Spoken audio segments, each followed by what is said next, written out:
A very good morning to all of you. Welcome you all in class 11th economics.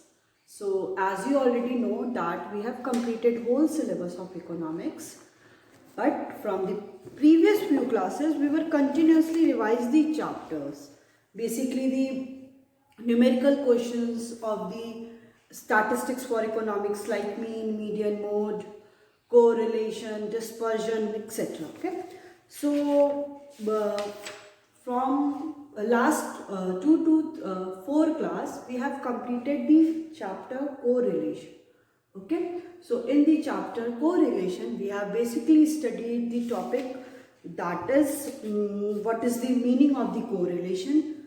So correlation simply means when the two or more than variables have some intense relationship as well as they have also some measures of the relationship. Next topic that we have discussed, that is importance of correlation. So in which we have discussed the measurement of relationship, it facilitates regression, facilitates decision making and the formulation of the policies. Next topic that we have discussed, the kinds and the types of the correlation. So types of the correlation is divided into three, that is on the basis of the direction of change, on the basis of the number of variables and on the basis of degree of change. So on the basis of degree of change it is divided into two, that is linear correlation and the non-linear correlation. On the basis of the number of variable, so there are three types of the correlation, that is simple correlation, partial correlation and the multiple correlation. Next topic that we have started, that is degree of correlation.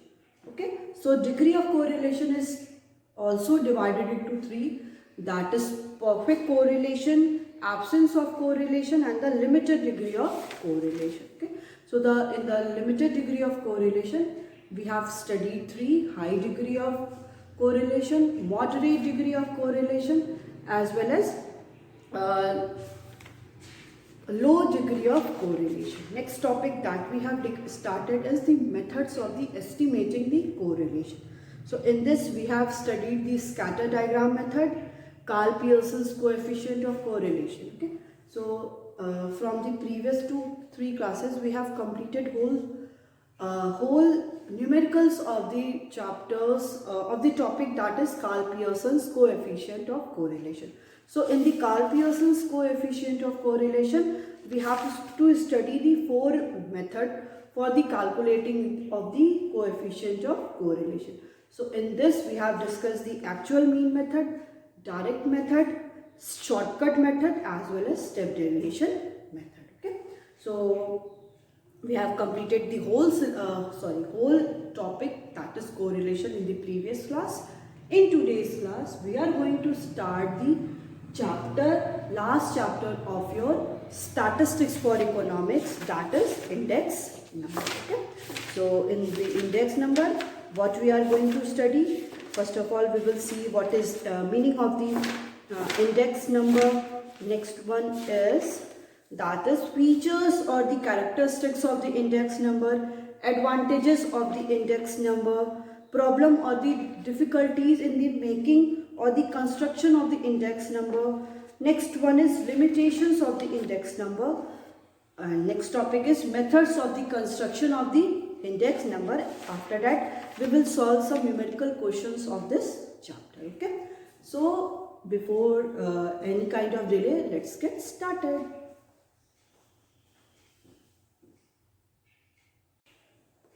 Okay, so इस chapter में basically हम क्या पढ़ने जा रहे हैं? First of all index number, what is the meaning of the index number, features of the index number, advantages of the index number. सबसे पहले हम पढ़ेंगे कि मीनिंग क्या होती है इंडेक्स नंबर की, फिर उसके what are the different features of the index number, advantages क्या है इंडेक्स नंबर के, and what are the different problems और the difficulties in the construction of index number. जब हम लोग इंडेक्स नंबर को कंस्ट्रक्ट करते हैं तो उससे रिलेटेड कौन सी ऐसी प्रॉब्लम्स आती हैं उनको हम लोग डिस्कस करेंगे.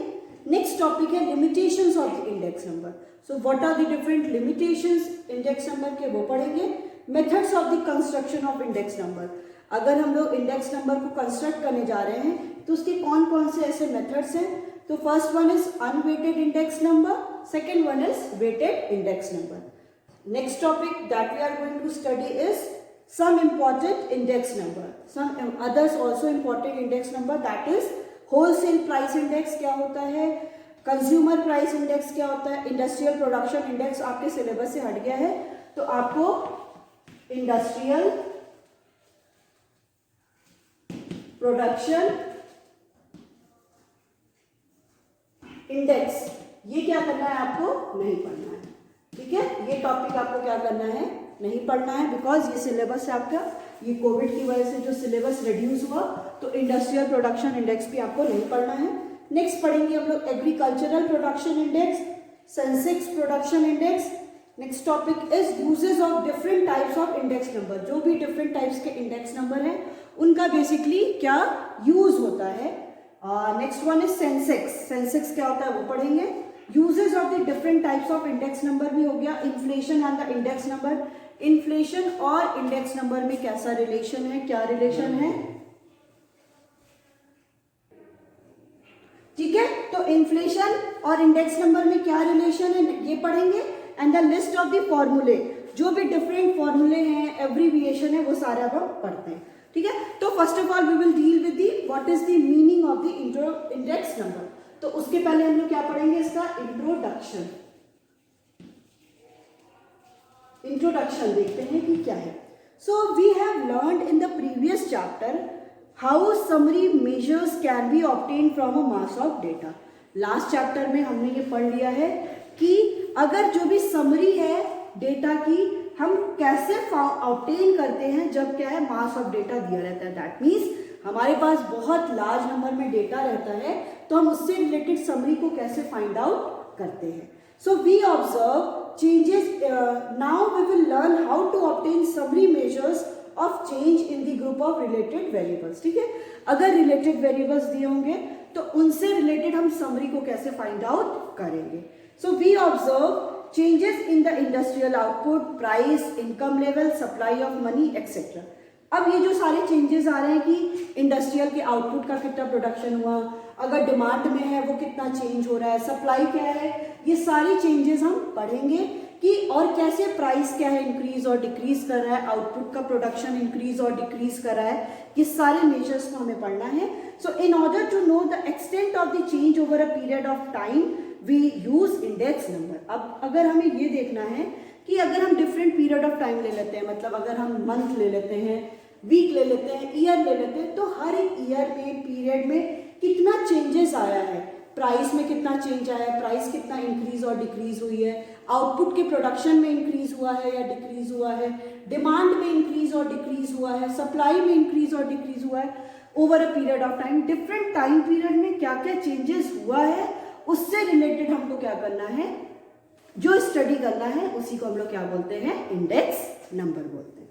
ठीक है, so historically the first index was constructed in the 1764. ठीक है, जो फर्स्ट इंडेक्स कंस्ट्रक्ट हुआ था वो कब हुआ था, 1764 में, to compare the Italian price index in 1750.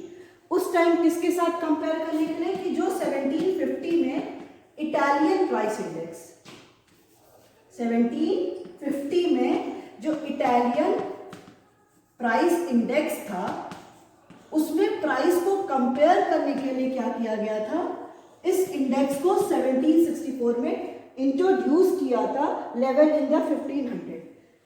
कि जब बेसिकली कंपेयर हम कोई भी किसी का भी कोई भी डेवलपमेंट हमें देखना पड़ता है या कुछ देखना पड़ता है, तो हम लोग क्या करते हैं, उसका किस टाइम देखते हैं, हम लोग हमेशा उस चीज़ को किसी के साथ कंपेयर करते हैं. फॉर एग्जाम्पल, अगर हमें अपनी ग्रोथ देखनी है, अपनी एजुकेशन में ग्रोथ देखनी है, एकेडमिक ग्रोथ देखनी है, तो अभी फॉर एग्जाम्पल अभी हम 12th में अगर मेरे को कंपैरिजन करना पड़ेगा कि मेरा रिजल्ट कैसा हो रहा है, क्या हो रहा है, क्या इतना रिजल्ट सही है, तो हम लोग क्या करेंगे, उसको कहीं से कंपेयर करेंगे. अब कंपेयर मैं किससे करूँगी, क्लास 11 से करूँगी कि नहीं, क्लास 11 में मेरा इतना नंबर था और अभी मेरा इतना नंबर. अगर 11 से नंबर मेरा कम हो जाता है, दैट मीन्स मेरे में जो ग्रोथ और डेवलपमेंट हो रहा है वो पॉजिटिवली नहीं हो रहा है. अगर मेरा 11 के कंपैरेटिवली 12th में नंबर बढ़ जा रहा है, तब हम देखेंगे कि नहीं, जो मेरा ग्रोथ और डेवलपमेंट हुआ है वो ज़्यादा हुआ है। इसलिए जब भी कोई चीज़ को कंपैरिजन किया जाता है तो हम लोग किसी ईयर के साथ या अपने प्रीवियस जो भी हमारा अचीवमेंट है, डेवलपमेंट है, उससे हम क्या करते हैं। ठीक है, तो 1764 में ये बेसिकली यूज किया गया था। क्यों? क्योंकि इटली में जो ये प्राइस इंडेक्स को कंपेयर करें कि 1750 की प्राइस को हमको किससे कंपेयर कर रहे थे, 1500 की प्राइस से, कि क्या वो जो प्राइस है वो इंक्रीज हुई है या डिक्रीज हुई है। उसके लिए basically Italian price index first time कब यूज हुआ था, 1764 में। ठीक है, नेक्स्ट क्या है आपका, okay, initially index number were used to measure the effect of changes in price, but जब शुरुआत में क्या हुआ था, ये जो इंडेक्स नंबर है वो बस प्राइस को ही मेजर करने के लिए यूज किया गया था कि प्राइस में कितना इंक्रीमेंट हुआ है, प्राइस कितना डिक्लाइन की गई है। But today index number have become the widely used measure. So अभी क्या है, ये इंडेक्स नंबर का क्या हो गया था बेसिकली, अब इंडेक्स नंबर बस प्राइस को कंपैरिजन करने के लिए यूज नहीं किया जा रहा था।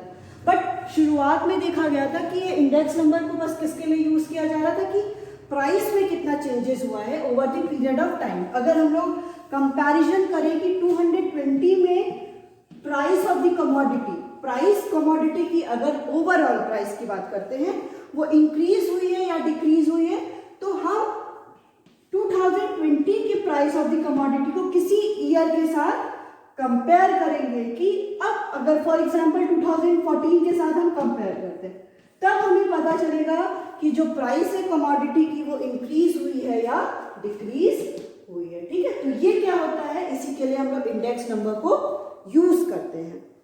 सो अभी क्या है, इंडेक्स नंबर का हम लोग कहाँ कहाँ पे यूज करते हैं कि प्रोडक्शन में कितना चेंजेस हुआ है, कि प्रोडक्शन अगर हम कुछ पहले के ईयर से कंपेयर करते हैं तो प्रोडक्शन में इंक्रीज हुआ है या डिक्रीज हुआ है।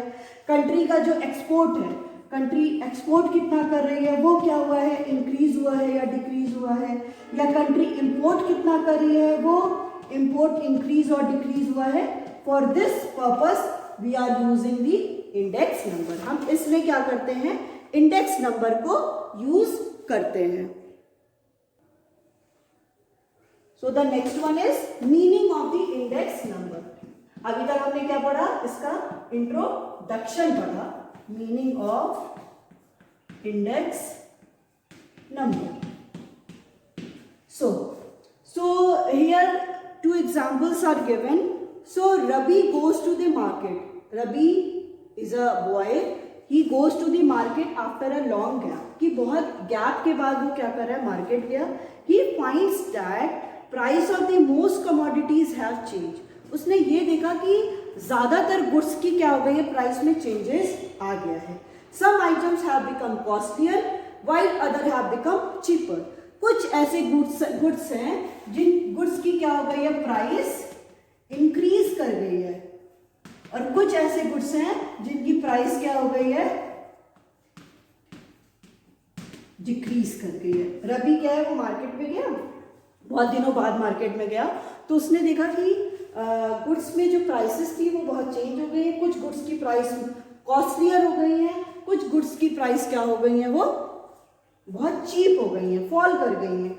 On his return from the market, जैसे ही वो मार्केट से रिटर्न किया, ही टेल्स हिज फादर, उसने अपने फादर को ये बात बताई कि मार्केट में प्राइस क्या हो गया, बहुत ज़्यादा हो गया है, about the change in the price, कि जो भी प्राइस में चेंजेस हो गया है of each and every item.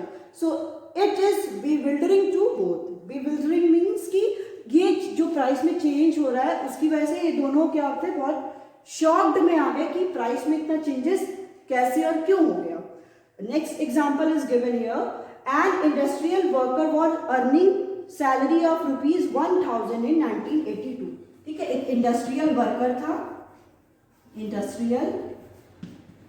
था, उसको क्या है, सैलरी क्या थी, ₹1000 मिल रही थी 1982 में। ठीक है, टुडे ही अर्न्स 12,000। अभी क्या कर रहा है, अभी के टाइम में वो 12,000 अर्न कर रहा है। So can his standard of living be said to be have risen 12 times during this period. अब ये बोल रहा है कि जब वो 1982 में 1000 उसकी सैलरी थी, प्रेजेंट टाइम में फॉर एग्जांपल हम 2020 में ले लेते हैं, तो 2020 में उसकी सैलरी 12,000 हो गई है। तो क्या ये हम बोल सकते हैं कि उसकी इनकम या उसका जो स्टैंडर्ड ऑफ लिविंग है वो 12 टाइम्स इंक्रीज कर गया? 12 टाइम्स क्यों बोल रहा है? क्योंकि उस टाइम 1000 थी, अभी वो 12,000 हो गई। तो क्या उसका स्टैंडर्ड ऑफ लिविंग उसकी इंक्रीज कर गई है? So by how much should his salary be raised, कि कितने ज्यादा वो सैलरी इंक्रीज होगी कि वो पहले की कंडीशन से ज्यादा सही होगा। ये बोला जा रहा है कि 12,000 उसकी इनकम इंक्रीज कर गई है, या अगर उसकी स्टैंडर्ड ऑफ लिविंग इंक्रीज नहीं हुई है तो कितना ज्यादा उसके में इनकम में इंक्रीज होगा जिससे वो पहले की कंडीशन से ज्यादा अच्छी कंडीशन में आएगा। ठीक है, तो ये इसका दो एग्जाम्पल दे रहा था। अब नेक्स्ट है कि इंडेक्स नंबर होता क्या है। So an index number is a statistical device for measuring changes in the magnitude of a group of the related variables over a period of time। ठीक है, एक इंडेक्स नंबर क्या है? स्टैटिस्टिकल डिवाइस है जो क्या करता है? मेजर करता है change in the magnitude of the group of the related variable. जो भी रिलेटेड वेरिएबल्स हैं, जैसे मैंने एग्जांपल ले लिया price and the demand of the commodity. अब जो भी वेरिएबल्स हैं उनमें कितना ज़्यादा चेंजेस आया है, उनके रिलेशनशिप में या उनके मैग्नीट्यूड में कितना, उनकी क्वांटिटी में कितना ज़्यादा चेंज आया है किसी भी पीरियड ऑफ टाइम में, उसी को बोलते हैं इंडेक्स नंबर। ठीक है, इंडेक्स नंबर बेसिकली मतलब यही हो गया उसका कि कोई भी हम रिलेटेड वेरिएबल्स को ले लेते हैं, उनके मैग्नीट्यूड में कितने ज़्यादा चेंजेस आए हैं over the period of time, this is called the index number. So it is a measure of the average change in a group of the related variables over two different situations। ठीक है, different changes जो भी related variables हैं उनमें कितना ज़्यादा changes आया है किसी भी दो पीरियड में। फॉर एग्जांपल 2014 और 2020 में दो वेरिएबल अगर हम लोग लेके चल रहे हैं, price and quantity demanded, other price and quantity demanded. अब प्राइस एंड क्वांटिटी डिमांडेड में 2 ईयर में जब हम कंपैरिजन कर रहे हैं कि प्राइस में 2014 में कितना चेंज आया है, so that quantity demanded also change. 2020 में देखेंगे कि प्राइस में कितना ज्यादा चेंज आया तो क्वांटिटी डिमांडेड में उसका कितना चेंज आया। इसी प्रॉपर स्टडी करने को कि एक ईयर का दूसरे के साथ या जितने वेरिएबल्स हैं उन वेरिएबल्स की प्राइस में कितना चेंज हुआ है क्वांटिटी डिमांडेड में, या जो भी डिफरेंट वेरिएबल्स ले रहे हैं उनमें क्या क्या चेंजेस हो रहा है, उसके लिए बेसिकली हम लोग क्या करते हैं, इंडेक्स नंबर को स्टडी करते हैं। ठीक है, so thus when we say that the index number of a wholesale price is ₹115 for Jan 2008 compare to Jan 2007, कि अगर होलसेल प्राइस इंडेक्स, ये सारी प्राइस क्या होती है अभी हम लोग थॉरोली सब पढ़ेंगे। ठीक है, अगर होलसेल प्राइस इंडेक्स क्या हो रहा है 2007 में 2008 में वो कितना था 105, और वही 2007 में बात कर रहा है कि कंपेयर टू Jan 2007, अगर हम लोग 2008 के कंपैरिजन करते हैं 2007 में, तो ये बोला जा रहा है कि जो प्राइस है वो 115 इंक्रीज हो गई। इसका मतलब क्या हो गया, it means that there is a net increase in the price of the wholesale commodities to the extent of the 15% during the year। इसका मतलब ये ले लिया गया कि जो प्राइस है 2008 में इंक्रीज कितना हुआ है 15%। अब ये 15% कहाँ से आया, अब ये बात होती है बिकॉज एक चीज हम लोग यहाँ पे अज्यूम करके चलते हैं कि जब भी हम लोग बेस ईयर की प्राइस लेंगे, इसको क्या बोलेंगे, जो करंट का टाइम है उसको हम लोग बोलेंगे करंट ईयर प्राइस, और जिसके साथ हम उसका कंपैरिजन कर रहे हैं जिस ईयर के साथ, उसको हम लोग बोलेंगे बेस ईयर। ठीक है, अगर हम लोग एग्जांपल हम लोगों ने क्या लिया था 2020 और 2014, तो अगर हम कंपैरिजन किसका करें 2020 को कर रहे हैं किसके साथ कंपेयर 2014 के साथ, तो 2020 क्या हो गया current year price, current year ले लेंगे हम लोग इसको, और 2014 को क्या लेंगे बेस ईयर। ठीक है, अब इस बेस ईयर को हम लोग हमेशा किससे डिनोट करेंगे, हमेशा ही इसको 100 से लेंगे। ठीक है, 100 से लेने का मतलब यही हो गया कि बेस ईयर हमेशा ही 100 लिया जाएगा, और 2008 में अगर 115 इंक्रीज हुआ है मतलब कि प्राइस यहाँ पे क्या हो रही है, 100 से 115 हो रही, तो मतलब प्राइस हमारी 15% इंक्रीज कर रही है। इसलिए यहाँ पे बोला जा रहा है नेट इंक्रीज इन प्राइस कितनी हो जा रही है, वो 15% हो रही है। ठीक है, ये था आपका एक एग्जाम्पल। फिर कह रहा है an index number is a statistical divide for measuring relative change in the magnitude of a group of a related variables over a time. Conventionally, index number are expressed in the term of percentage. जो index number होता है वो क्या होता है, percentage के form में present होता है। इसलिए हम लोग ने यहाँ पे लिया था कि जैन 2008 में प्राइस क्या थी, होलसेल प्राइस 115 थी एज कंपेरिजन टू जैन 2007। तो अब ये क्या कह रहा है कि 15% प्राइस इंक्रीज हो गई। तो कन्वेंशनली हम लोग इंडेक्स नंबर को क्या करते थे, परसेंटेज के फॉर्म में लेते हैं। So of the two periods the period with which comparison is to be made, वो पीरियड जिसके साथ हम कंपैरिजन कर रहे हैं उस पीरियड को क्या बोलते हैं, बेस ईयर, जिसके साथ हमको कंपैरिजन करना है। मतलब अगर हम लोग 2020 का कंपैरिजन 2010 के साथ कर रहे हैं तो 2010 क्या हो गया, ये बेस ईयर हो गया। 2010 क्या हो गया, ये बेस ईयर हो गया। If index number is presented to know and index number for the base year is always taken as 100। जो अभी मैंने एग्जांपल दिया था कि जो इंडेक्स नंबर हम लोग हमेशा ही बेस ईयर का क्या लेंगे, 100 लेंगे। ठीक है, फिर it suggest that if index of a price is to 200 in 2009 compared to 100 in the base year 11-12, it suggests that price have risen by the 100%. ठीक है, अगर हम लोग कंपैरिजन करें 2010 में प्राइस कितनी थी, 100 थी, और 2019-20 में प्राइस कितनी हो गई है, 200 हो गई है। तब हम यहाँ पे बोलेंगे कि जो नेट इंक्रीज हुआ है प्राइस में वो कितना हुआ है, 100% प्राइस में इंक्रीज हुआ है। यही होता है आपका index number. Okay, next topic is features और the characteristics of the index number. What are the different features and what are the different characteristics. Features and characteristics of index number. Okay, so first feature is index number are specialized average. Index number क्या है, index number are specialized averages. Okay, so we have studied in the previous chapter that average like arithmetic mean, median, mode represent the group of variable. ठीक है, last chapter में हमने देखा कि mean, median, mode क्या करते हैं, represent क्या करते हैं, ग्रुप ऑफ वेरिएबल को रिप्रेजेंट करते हैं। So average have a limitation that if unit in which two or more set of data are expressed are difficult, that then they cannot be used to compare the series.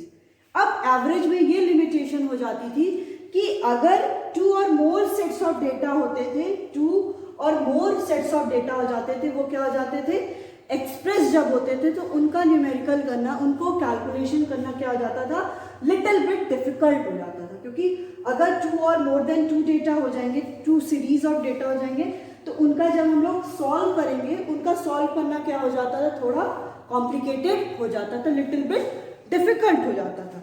So index number are used to comparison in such situation. अब index number में इतनी कम capability है कि वैसे situation में जब दो और दो से ज्यादा भी क्या होंगे, सीरीज होंगे, तो उस कंपैरिजन, उस कंडीशन में भी इंडेक्स नंबर क्या कर सकता है, उनका कंपैरिजन को शो कर सकता है। ठीक है, ये हो गया इसका एक first one is index number are specialised average. कि जब हम लोग ने लास्ट चैप्टर्स में क्या एवरेजेस पढ़ा था, जिसमें मीन मीडियन मोड देखा था, उसमें क्या था कि जब भी हमको कंपैरिजन करना था डिफरेंट सीरीज ऑफ डेटा, तो उसको करना, कंपैरिजन करना लिटिल बिट डिफिकल्ट हो जाता था क्योंकि बहुत सारी सीरीज हो जाते थे बस। बट इंडेक्स नंबर में क्या है, ये कंपैरिजन करना बड़ा ही इजी है और हम लोग बहुत सिंपल फॉर्म में क्या कर सकते हैं, इनका कंपैरिजन कर सकते हैं। कैसे करेंगे अभी हम लोग इसके न्यूमेरिकल क्वेश्चंस में देखेंगे। Next one is index number are the measures of the relative changes. Index number are the measure of relative changes.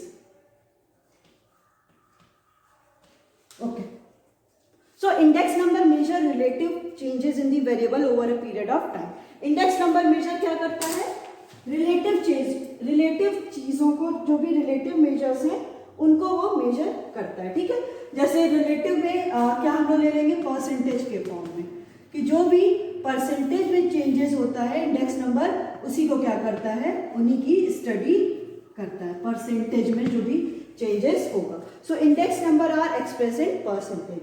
ठीक है, इंडेक्स नंबर क्या होते हैं, किसमें एक्सप्रेस होते हैं, परसेंटेज के फॉर्म में प्रेजेंट होते हैं। So these present estimates of the percentage change in the variable over time with reference to the base year. ठीक है, जो भी चेंजेस प्रेजेंट हो रहे हैं, जो भी अवेलेबल है या जो भी चेंजेस अकर्स हो रहे हैं, वो किस में फॉर्म में आएंगे, किस फॉर्म में, परसेंटेज के फॉर्म में आएंगे। Third one is index number measure changes in composite and complex phenomenon. ठीक है, इंडेक्स नंबर क्या करता है, measure changes in composite and complex phenomena. Okay, तो इसमें क्या रहा, index number are used to measure changes in magnitude of certain phenomenon which are not capable of direct measurement. Index number हम लोग उस सिचुएशन और उस कंडीशन पे भी यूज कर सकते हैं जब क्या है कि कोई भी कॉम्प्लिकेशंस हो जाती हैं, जिस सिचुएशन में हम लोग और अदर वेरिएबल्स और अदर मेजर्स को कैलकुलेट या मेजर्स के थ्रू कैलकुलेट नहीं कर सकते हैं, उस कंडीशन में भी हम इंडेक्स नंबर को क्या है, कॉम्प्लेक्स सिचुएशन में, कंपोजिट सिचुएशन में भी यूज करके हम लोग आंसर्स को फाइंड आउट कर सकते हैं। Okay, so it is because certain phenomenon are composite and complex nature, क्योंकि कुछ ऐसे भी क्या होते हैं, फेनोमेना होते हैं जो बहुत ही कॉम्प्लिकेशंस के साथ होते हैं। बट इंडेक्स नंबर में एक एडवांटेज है कि उस कंडीशन में भी हम लोग क्या कर सकते हैं, इंडेक्स नंबर को यूज करके आंसर को फाइंड आउट कर सकते हैं। Last one is basis of comparison. Basis of comparison. Okay, so this is the last feature of the characteristics of the index number. So index number are constructed to make comparison over a different time period with reference to some base year. ठीक है, index number में हम लोग क्या करते हैं, comparison करते हैं कोई भी डिफरेंट टाइम पीरियड का with the base year. Base year के साथ हम लोग क्या करते हैं, इंडेक्स नंबर का कंपैरिजन करते हैं। So in other words index number measure changes in the variable over time with reference to the base year, की कोई भी डिफरेंट वेरिएबल में कितना ज्यादा चेंज हो रहा है उसको हम लोग बेस ईयर के साथ कंपेयर करके फाइंड आउट कर सकते हैं। Okay, so these all are the some features are the characteristics of the index number in which we have discussed. First one is index number are specialised average, index number are the measures of the relative changes. Measure of the relative changes means, relative means कि वो percentage के form में होगा, कि जो भी index number है वो क्या होगा, परसेंटेज के फॉर्म में होगा। नेक्स्ट हमने पढ़ा index number measures changes in the composite and the complex phenomenon. Index number क्या करेगा, वो मेजर क्या करेगा, कंपोजिट और कॉम्प्लेक्स सिचुएशन। अगर कॉम्प्लेक्स फेनोमेना है, बहुत सिंपल नहीं है, तो जो जिस कंडीशन में हम लोग डिफरेंट मेजर्स यूज करते थे, मीन मीडियन मोड, कहीं कहीं ऐसी सिचुएशन होती है कि हम उसको यूज नहीं कर सकते हैं, उस केस में भी हम लोग इंडेक्स नंबर को यूज करके कैलकुलेशन कर सकते हैं। The last one is basis of the comparison. Okay, basis of the comparison में बेसिकली मतलब क्या है, यहाँ पे हम लोग क्या कर सकते हैं कि कोई भी ईयर को, रिलेटिव ईयर को हम लोग बेस ईयर के साथ कंपैरिजन करके कितनी ज़्यादा चेंजेस अकर्स हुए हैं उनको हम क्या कर सकते हैं, फाइंड आउट कर सकते हैं. तो these all are the some features और the characteristics of the index number. So what we have discussed till now, we have discussed the introduction, meaning of the index number and the features and the characteristics of the index number. Next topic is the advantages of the index number. कि index number के advantage क्या है. मतलब we know very well कि everything has pros and cons. हर एक चीज का क्या होता है, कुछ पॉजिटिव होता है तो कुछ निगेटिव भी होता है. सबसे पहले हम इसके मेरिट्स और एडवांटेजेस देखेंगे कि इसके एडवांटेजेस क्या हैं. Okay, so advantages.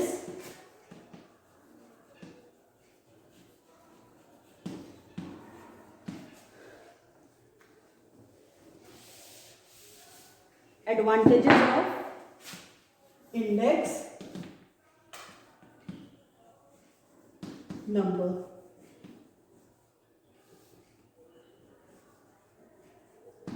Okay, so first advantage is helpful in formulation of the policies. पहला है helpful in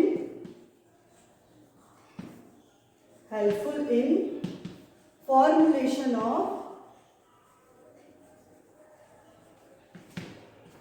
policies. Second one is, first of all we will write all these advantages, after that we will explain it. Helpful in measuring inflation और deflation. कि inflation और deflation को major करने के लिए हम इसका यूज करते हैं. Second, third one is helpful in knowing the changes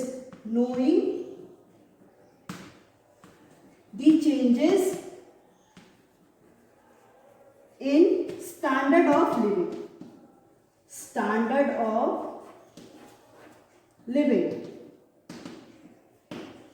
Next one is helpful to businessman.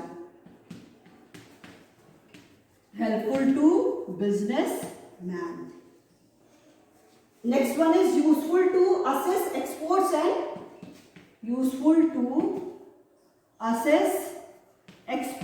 and import. And the last one is useful to government. Useful